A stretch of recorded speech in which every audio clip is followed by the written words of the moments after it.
Biz азыр учурда Ош шаары менен Папан айыл өкмөтүн байланыштырган негизги авто жолундагы көпүрөдө турабыз. Тактап айтканда, кечээ күнү бул көпүрө менен кошо оор жүк ташуучу унаа кулаган. Бул жолдон 20 тоннадан ашык жүк алып өтүүгө мүмкүн эмес. Ал эми кулаган унаа белгиленген өлчөмдө көп жүк ташып алып бара жаткандыгы айтылууда. Учурда тактоо иштери жүрүп жатыптыр. Ал эми тургундар бул көпүрө кулаганына байланыштуу айланма жол аркылуу каттоого аргасыз болуп турушат.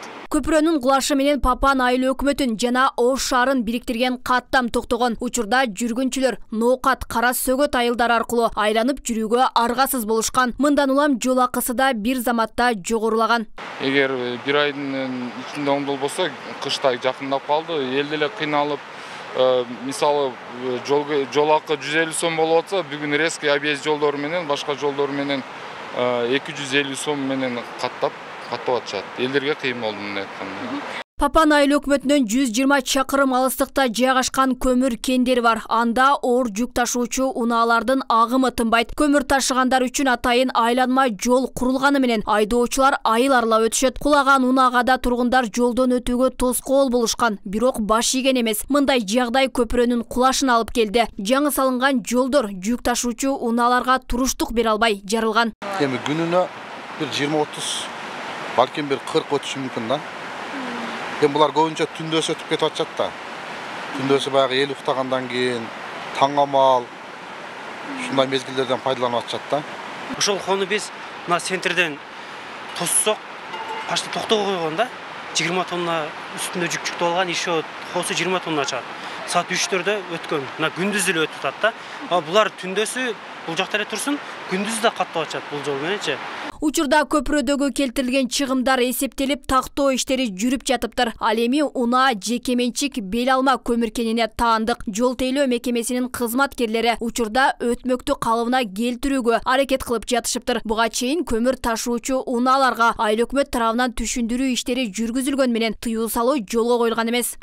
Негизинен бул жол ондай 40-50 тоннага рассчитанный болгон эмес. Жол дагы эле, ушул көпүрөлөр дагы эле.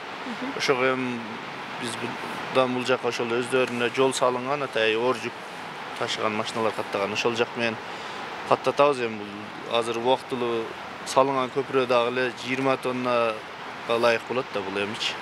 Бул эми мындай нерсе дагы кайталанбаш үчүн биз ушу жогорурактан катуураак көзөмөлгө алып, эми ошо наркы өздөрүнүн жолу менен каттатууга аракет кылабыз да. Азыркы именно ушул көмүр жүктөп келген машина куду ошо бел алма деген көмүр карьерден жүктөп келатам деди. Ошол көмүр кендин жетекчилери, же бир ишкерлери келип, мындай болуптур, жолуңарда мындай болуптур деген эч кандай бир келип кабар алган жок. Көпүрө салган адистерди чакырдык, азыр келсе, ошолор бир жыйынтык чыгарса деп, ушу эл кыйналып калбасын деп, дагы ушу элдин ойлоп, бир жакын карада бир 10-15 күн ичинде бир тез бүтө турган көпүрө салып берели деп ниет кылып атабыз да. Эми башка аймактарга келүү үчүн тургундар Кара Суу районунун Кара Сөгөт айылы менен 2 саатта, Ноокат району аркылуу 3 саат жол жүрүшөт. Жараксыз абалга келген көпүрө 1965-жылы курулуп, капиталдык оңдоп түзөөдөн өткөрүлүп турган. Папан айыл өкмөтү 17 айылды бириктирип турат, анда 20 миңден ашуун калк жашайт. Бюджети 30 миллион сом. Алмагүл Эркебайкызы, Бекмат Султанов, 7 канал, Ош шаары.